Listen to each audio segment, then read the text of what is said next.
We found a town that doesn't appear on any maps. This probably isn't the smartest idea to post this here, but I really have nowhere else to turn.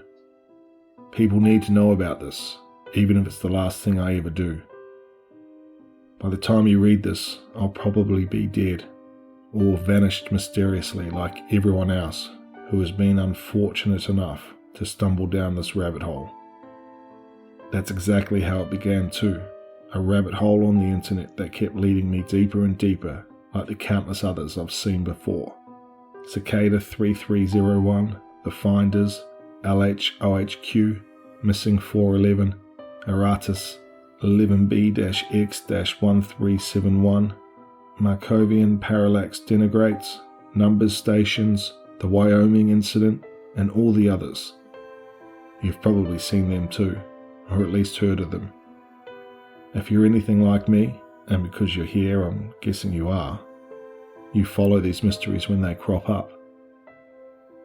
Most of the time they end in rather anticlimactic ways, some artistic project, an ARG, or the majority just being a dead end which devolves into endless speculation. Not this time. Jagabas is different.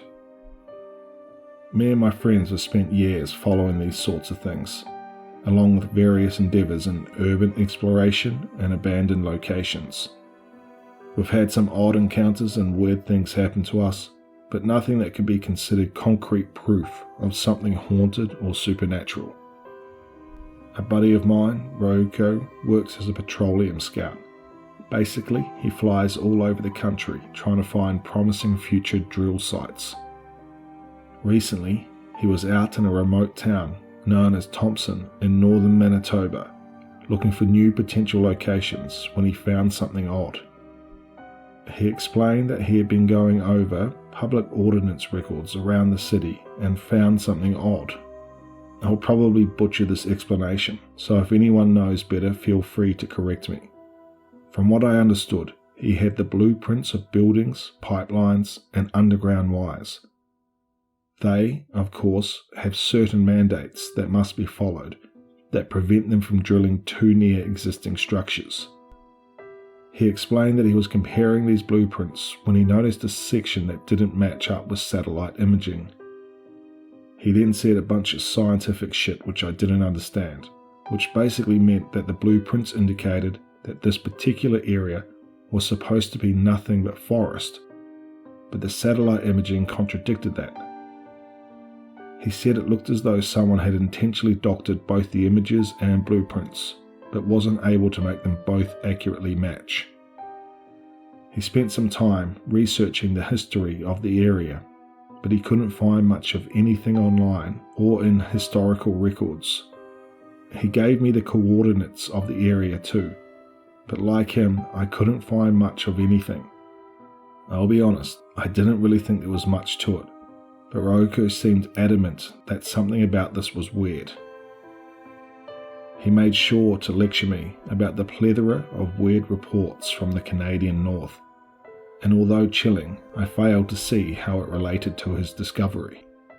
Our correspondence went on for months about it, even after Roko and his team had deemed the location unsuitable. He just couldn't seem to let it go, even managing to get some of our other friends enraptured with the mystery. Eventually, he messaged me one night with a new development. "There's a town there," he wrote. "What? How do you know?" I wrote back. "One of the locals told me about it after we put down a few drinks. He said he didn't like talking about it, but he knew that there was a town there many years ago. He doesn't know what happened to it though, or even what its name is." His words didn't make a lot of sense to me. Okay, but if it's a town, why wouldn't it just show up on Google Maps? Exactly. It's like someone has gone through a great deal of effort to erase it. I felt chills roll down my spine reading that, but still didn't know whether to buy it. In our modern day of computers and GPS, it's hard to think an entire town could go undocumented, but apparently that was the case. "I'm gonna go out there." I had a gut feeling that response was coming, and it made my gut churn. When? I've always felt as though, if I were in a horror movie, I'd be the first one to die. That's partially due to my bad luck, but more so my willingness to indulge in questionable ideas for the sake of curiosity. In my defense, Ryuko managed to rope in 2 of our other friends as well, Panzerwaffle and Dunkleosteus. I know it's needlessly edgy to go by codenames, but I'd rather not reveal their real ones, so I'll just refer to them as their names they use online. So the 4 of us kept researching for a few more weeks, and after we finally managed to align our schedules, we set a date. We all met up in Winnipeg to begin our journey. It was about an 8-hour drive up to Thompson. Only Ryuko knew the rest, but he assured us it wasn't much further beyond that. The vast country roads of the Canadian Midwest soon unveiled before us, giving us front row seats of endless oceans of dirt and prairies. The stifling atmosphere of the city soon gave way to the fresh air of the wilderness, so at the very least it was a good break from the rat race. The 4 of us discussed theories and joked most of the way out there, until Panzerwaffle raised an interesting point. So, I saw this thread online where this guy was talking about his time working mobile security stuff. He said he was former military and got recruited after into this private security firm that went all over the world. It didn't really seem that interesting until he mentioned going to a hidden town outside of Thompson. The rest of us perked up at that mention. Yeah, he was saying this area has a lot of strange reports of cryptids and weird sightings. Wendigos, aliens, Bigfoot, you name it. I looked to Ryuko in the driver's seat. That true? First I've heard of it. I mean, the Canadian North is pretty well known for strange sightings, so I'm not too surprised. Dunkleosteus then cut in. Man, we are not prepared for shit like that. I don't know about this. Panzer chuckled and leaned over to pat him on the shoulder. A little late to back out now, bro. He laughed again, but Dunk looked no more reassured. Before long, the cities had vanished into the rear view, leaving only the endless expanse of road and flat grassy prairies in all directions.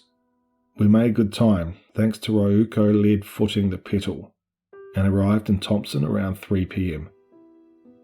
The town itself was a little more than a few blocks, a couple of restaurants and a hospital, which was mostly what I expected from its remote location. Thompson is essentially the final outpost of the Canadian North. Beyond it lies a vast expanse of untamed wilderness that stretches for hundreds of kilometres in every direction. There are a few indigenous localities scattered throughout the area, but most are accessible only by flying or I guess walking for a few months if you're a lunatic. The point is, all the roads stop at Thompson, but our destination was further beyond. Thankfully, not much further though, and Ryuko assured us we could be there within the hour. But first, we decided to stop at one of the town's diners and get ourselves some food. The waitress got us a booth by the window and got us menus. We spent a few minutes glancing through until she returned for our order. The restaurant had quite a few patrons at the time, but our food didn't take too long to arrive. The chicken fried salmon wasn't half bad, and the others seemed to enjoy their meals as well. The waitress returned after we'd finished and laid out the tab, peppering us with a few more questions. She obviously knew we weren't local, and we told her we'd made the trek up from Winnipeg for a camping trip. She mentioned a few spots she thought we should check out, but I can't recall what they were now. I looked to Ryuko and could tell what he was thinking before he even said it. So I heard a rumour there's a town out here that doesn't appear on any maps. He paused and the waitress cocked her head at him. Do you know anything about that? She seemed taken aback and her mouth curled into an uncertain grimace. I don't know anything about that. Have a good rest of your day. She then abruptly turned and walked away from the booth. The rest of us exchanged some glances of our own as we laid a pile of cash on the table to cover the bill. Clearly, she wasn't being entirely truthful with us. or so it seemed. Her sudden shift from cheerful to almost panicked unsettled me a bit though. We loaded back into Ryoko's truck and headed out soon after. Several residents were out in the street then, and all of them seemed to stare at us with vacant expressions as we drove through town. It seemed a bit more hostile of what one would expect of a small Canadian town, but perhaps I just misread the vibes. The roads beyond Thompson were strictly dirt and gravel, and the further we drove, the less maintained they became. I've got to be vague when describing the exact route we travelled, because I don't want to be responsible for anyone trying to go out and find this place themselves. There's quite a few campgrounds around the area, and beyond that, roads that seemingly go nowhere. It was around this point when cell service became non-existent, and not just 0 bars, but full-on lack of connection to a provider altogether. We anticipated that, of course, but it felt a bit unnerving that if anything went wrong, then we were on our own. We kept driving along the trail for close to an hour, bending and weaving deeper into the woods and further from civilization. The area around seemed truly wild, with no road signs nor any real sign of human presence at all. Ryoko had pointed the spot on the map we were headed, and it made me question why any town would be built in such a place. It had to be an old mining town, I thought, but none of us knew for certain.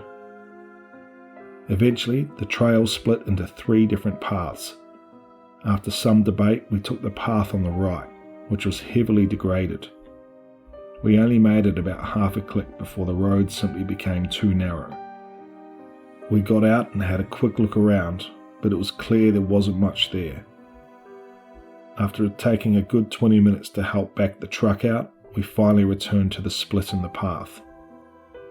It was then we noticed there was what appeared to be a pole lying off in the woods. Duncan Panzer went and grabbed it, and sure enough, found a sign attached to it as well. It was so rusted that any previous message was indecipherable, but it seemed to indicate we were close. We followed that path for about 1 kilometre before something caught our attention on the side of the road. Ryoko slowed the truck down, and we realised it was yet another trail. This one appeared gutted, as though it once had pavement or concrete, but had since been removed. The ground was flat and graded, but clearly untravelled and overgrown with weeds and shrubs. "This has to be it," Ryoko said, glancing at his map. He put the truck in park, and the 4 of us stepped out. There we eyed the long-forgotten trail before us, but aside from the suspiciously flat terrain, there was little indication anything else was out there. "You sure this is it? I mean, I don't see much," Dunk asked, and Ryoko nodded, stepping forward. "Oh yeah, no question. A road used to run right through here." That observation was an unusual one, and I wasn't the only one who picked up on it. "Why remove the road?" I asked. Ryoko turned back, not seeming to catch my drift. "I mean, I had assumed a town this far out from everything would be an old mining or lumber town that just ran its course and was abandoned when the work dried up. But if they went to the trouble of removing the road that led to it..." I let the words hang in the air, and Ryoko understood then. "Then someone's trying to hide it." Panzer and Dunk looked at one another, and a sudden air of apprehension seemed to set in. It's always a bit nerve-wracking walking into abandoned locations, but this one seemed different somehow. "What if this is some government base or some Area 51 type shit?" Panzer asked. "So, Area 52? Dunk replied with a chuckle. I glanced around, but once again it was clear that we were well and truly in the middle of nowhere. "If that were the case, I'd assume they would have arrested us by now," I replied, gesturing around to the endless blockade of trees. "No one's here," Dunk then scoffed. "Oh, just because you don't see them, don't mean no one's here." He was right, but still the thought remained. Ryoko seemed to ponder the moment, before glancing back down the hidden trail. Well, only one way to find out. The four of us got back into his truck, and Ryoko manoeuvred it onto the overgrown trail. Leaves crunched and the chassis rumbled around as he began to drive forward upon it. It was rough, but not as rough as nature would have been. We drove onward at a reduced rate for about 5 minutes, seeing nothing but trees and thickets on either side. Eventually, the road began to curve left, and soon after, something emerged from the side of the trail. It looked like a telephone pole at first, a dark brown column made of wood standing about 15 feet tall. As we got closer, a series of grooves and markings emerged upon it. It looked like a type of totem pole, and at the top sat a small wooden figurine of what appeared to be a bird of some kind. Ryoko slowed his truck down beside it, and we all stared up in silence.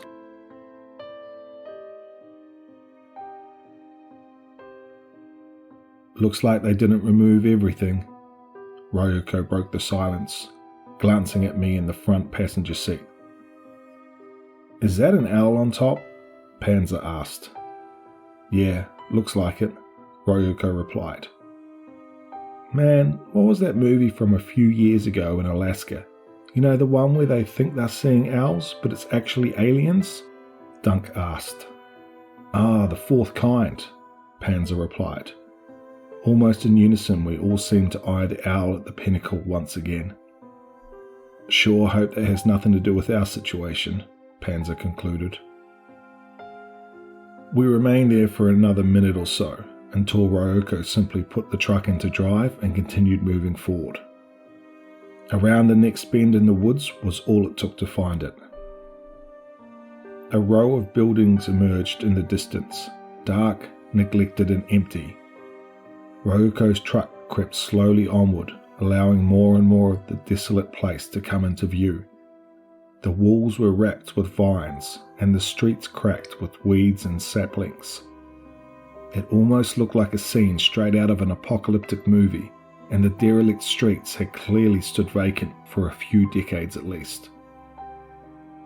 Ryoko pulled his truck to a stop, and without a word, we all stepped out. Oh shit, it does exist, Dunk spoke, eyeing the rest of us with a keen smirk. Some of the buildings looked partially burnt. The majority were mostly untarnished except by the creeping advance of nature. No graffiti on the walls and no obvious signs of major damage that one would expect from a natural disaster of some kind. As far as we could see, there were no cars there either. It was as if the entire town had just one day decided to get up and leave. Well, someone was here at some point, Panzer spoke up, laying a hand on the rotting hull of an old store. The words, General Routine Convenience Store, were just barely visible upon the faded oak sign above the door. So where'd they all go? And why was the waitress covering their existence? Dunk replied.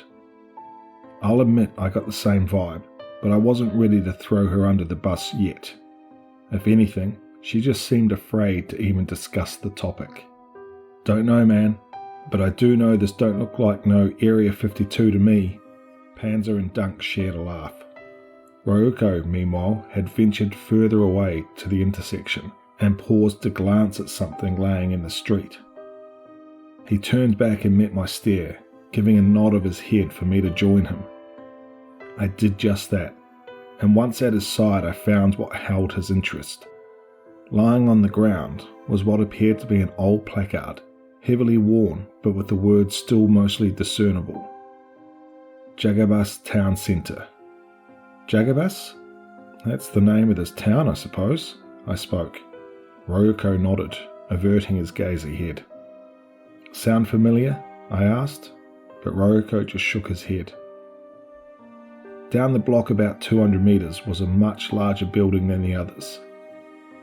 Double swaying doors laying mangled at the entrance and wedged open, while the whole of the building was riddled with holes and broken windows. The building looked in much worse condition than the others, and naturally that drew our attention. Panzer and Dunk joined us, and we all approached. The holes in the walls almost looked like bullet impacts, but we couldn't be certain. As we got near, it became evident that it was some sort of old-fashioned hospital or infirmary. Inside was remarkably clean, considering the outer conditions. There was still broken debris scattered on the floor, but unlike most abandoned buildings, there were no sign of graffiti or previous squatters. Probably because nobody in their right mind would venture out that far. The building only had a main hallway and about half a dozen rooms, and so searching through it didn't take long. There wasn't much to see anyways, just file cabinets and medical equipment a couple decades old.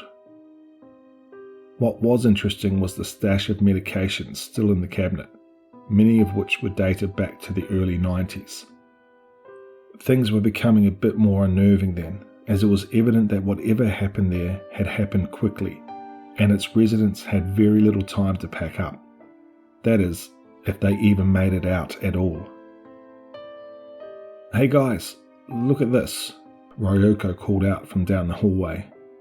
After reaching his side, we found he was examining a hatch on the floor. He managed to wrench it open, revealing a ladder which led into a dark passage below. We took turns peering down below and saw a narrow, dirt corridor that stretched in both directions for quite a considerable distance. "Who wants to go down first?" Ryoko asked, a smirk evident behind his mask. None of us answered back, and instead we all just seemed to silently inspect the passageway beneath us. Something was bothering me then, something lingering heavy in the air. I still don't know how to explain it, but my gut was telling me this was not a place I should be. Ryoko eventually answered his own question by climbing onto the ladder and beginning to descend. A moment later, he touched down into the dirt below. He lit his flashlight and pointed it up ahead and back behind the two extensions of the passage. "What do you see?" Dunk asked. "Not much. Just looks like a tunnel. Maybe an old mine?" Ryoko called back. "Why would a mine be underneath a hospital?" Dunk asked, glancing to us. "Poor planning, maybe?" Panzer replied. As they conversed, something suddenly moved outside the window. I was the only one who saw it, and I didn't see it well, but it definitely looked like a shadow darting away as I looked. "What the hell was that?" I pointed it out, and the others quickly swiveled towards the window. I scurried towards the window and glanced outside cautiously, but saw nothing but an empty field of overgrown wild grass. "What is it?" Dunk asked. "I don't know, I saw something move." By that point, the sun was very low in the sky, and the darkness was encroaching fast. The others were clearly feeling a bit unnerved by that point, as I was, and we all seemed to reach the silent conclusion that it was time to leave. "We shouldn't stay after dark.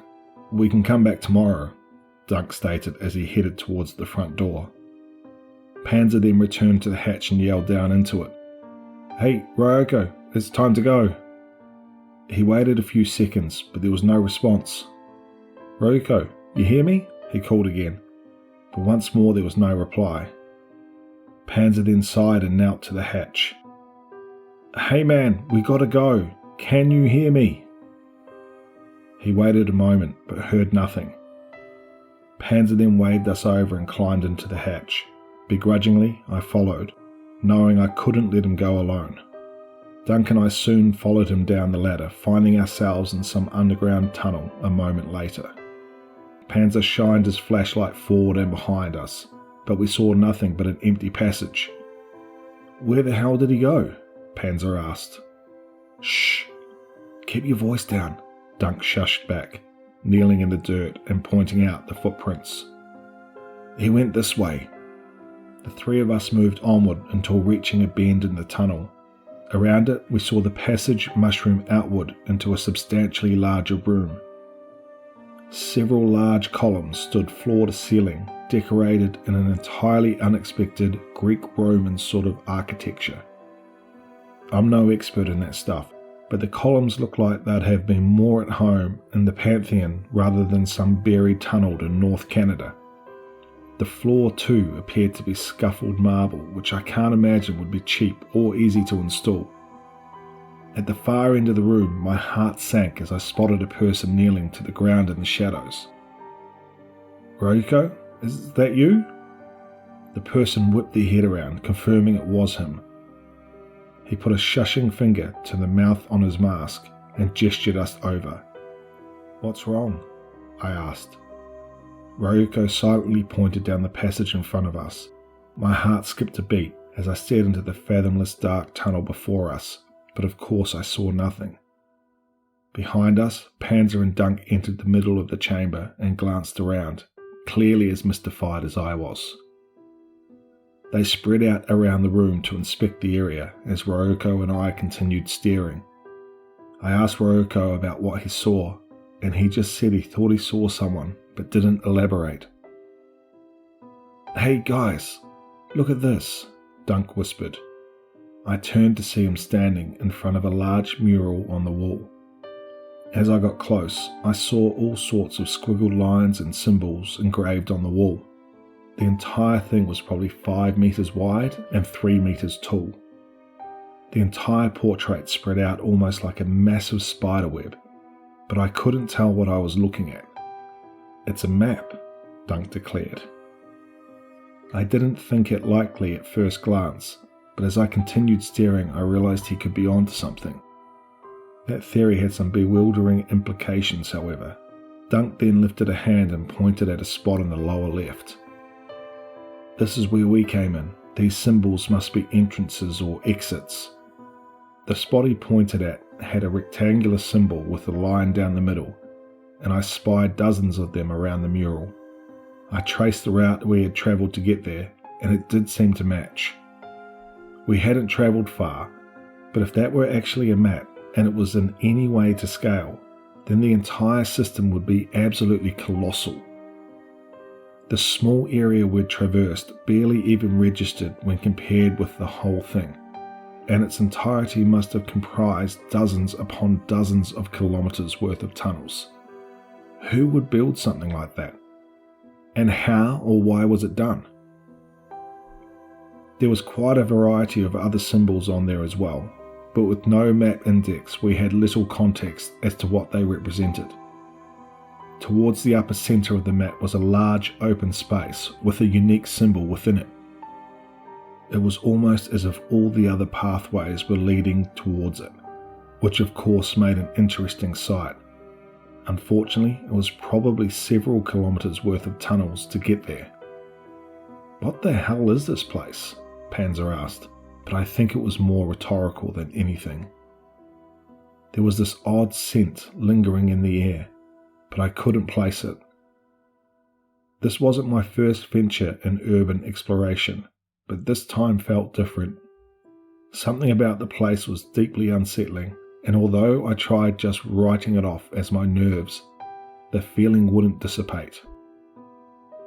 "Oh shit," Ryuko suddenly proclaimed in a whisper. I turned and saw him slowly backing away from the passageway. I was about to ask him what it was when I saw it and my heart stood still. Ahead of him in the corridor was the silhouette of someone obscured in shadow. The air seemed to drain from the room in an instant, as did the breath from my lungs. The person in the tunnel before us remained motionless and silent. Ryuko had then ignited his flashlight, which beamed against the ground. With a quivering hand, he began to lift it towards the person in the tunnel. I said a silent prayer, hoping it would simply be an angry hobo, but I couldn't have been more wrong. Its face was gaunt, with gleaming eyes that reflected the light of the flashlight like an animal's would. Jagged teeth and an overbite protruded from chapped lips, and a narrow tongue seemed to taste the air like a snake. The second the light touched its eyes, it let out this god-awful wail. We took off without a second thought. In only a few seconds we reached the hatch and began rapidly clambering back up. I looked back, but saw no one pursuing us. Ryuko slammed the hatch behind us, and we all breathed a small sigh of relief. For the briefest of moments, I felt we were safe, but that notion didn't last. "There's something out there, you see that?" Dunk suddenly spoke, pointing out the broken window on the far end of the building. Sure enough, the trees were bustling and clearly something was moving back within them. We didn't dare stick around to see what it was and immediately made a mad dash for Ryoko's truck. As we filed inside, I saw shapes and silhouettes emerging from deep within the woods, but remaining far enough so that I couldn't get a clear look at them. As the headlights passed over them, I saw several pairs of gleaming eyes staring back at us. They were humanoid in appearance, but decidedly not human. Thankfully, we made it out without incident, and in no time we were back on the main road and speeding off back towards Thompson. We got back rather quickly compared to the journey out, and spent nearly the entire ride discussing what we'd witnessed out there. Ryoko stayed rather silent, and by the time I realised we had actually driven past Thompson, we were quite a ways past it. I asked Ryoko why he didn't stop in Thompson, and his response was not at all what I expected. "We're being followed." His words reverberated through the truck like a slow rolling thunder. The Suburban behind us turned out from a dark road shortly after we left that abandoned town. The three of us just stared silently at him, and he spoke again. "Don't look back." I then caught a glance of the gas gauge and realised we were approaching the E. Thankfully, a gas station wasn't too far off, but of course the main worry was our pursuers. Shortly after, Ryoko turned off the highway, and sure enough the headlights behind us mirrored his move. Ryoko pulled into the brightly lit gas station, and the black Suburban with tinted windows followed, pulling into the opposite side of the pump. Ryoko stepped out and I got out with him. My heart was throbbing like crazy, but part of me wasn't even certain this Suburban was actually following us. We were sitting ducks though, with no one around aside from a single station attendant in their booth. Ryoko approached the pump, slid his card, and retrieved the nozzle as he slipped it into the gas slot. As soon as the gas began pumping, the driver's side door of the Suburban opened. Out stepped a tall man with a bald head, wearing a suede black suit. I slipped my right hand behind my back and gripped the dagger in my belt, but knew if the man had a gun, it probably wouldn't make much difference. The man casually rounded the front of his truck and came to a stop in front of Ryoko, who stared back defiantly. Something about his presence was deeply foreboding, like he was a simple Minuteman for some nefarious cult or group. With what we'd seen earlier, that didn't seem out of the realm of possibilities. His eyes sent chills down my spine, like there was nothing human behind his stare. The two of them just remained silent, deadlocked in a stare. "Can I help you?" Ryoko finally broke the silence, but the man said nothing. His expression unaltered and stance unchanged. Mercifully, the gas nozzle clicked behind us. Ryoko turned and removed it, opening his driver's side door and getting back in. The bald man then diverted his gaze to me, and he smiled. "Drive safe." With that simple phrase, he turned and got back into his vehicle. The windows were heavily tinted, but with the way the shadow bent on the passenger side, it was evident someone else was with him. Ryoko then rolled down my window. "Let's go." They didn't follow us any further, but the brief interaction left its mark on us. The four of us discussed it the entire way back, coming to the consensus that they were either government operatives or cult members. I shudder when I think of those things at that town, but clearly someone has gone to great lengths to hide them. Posting to begin with is not a great idea, I know, but I had to do something. This all happened about a week ago now, and once Ryoko dropped us off, I haven't seen him since. No one's heard from him, his phone is off, and he hasn't been on any of the online places he normally frequents. The police have been notified, but there's not much to go off for them. Apparently, he never even returned home the night after we got back. I hope he's okay, And Ryoko, if you're reading this, please contact me. I've been looking around online and even in public libraries, but so far, I haven't been able to find any information on the town of Jagabus. If anyone knows anything about it, please feel free to share. But in the meantime, I just hope whoever that bald guy works for doesn't decide to come looking for us.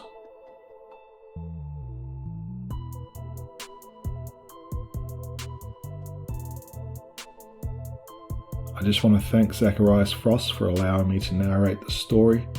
If you like what you heard here, please go check out their other works on their Reddit page. I'll put a link for that in the description below. If you are new here, please consider subscribing. And as always, stay tuned for one more nightmare.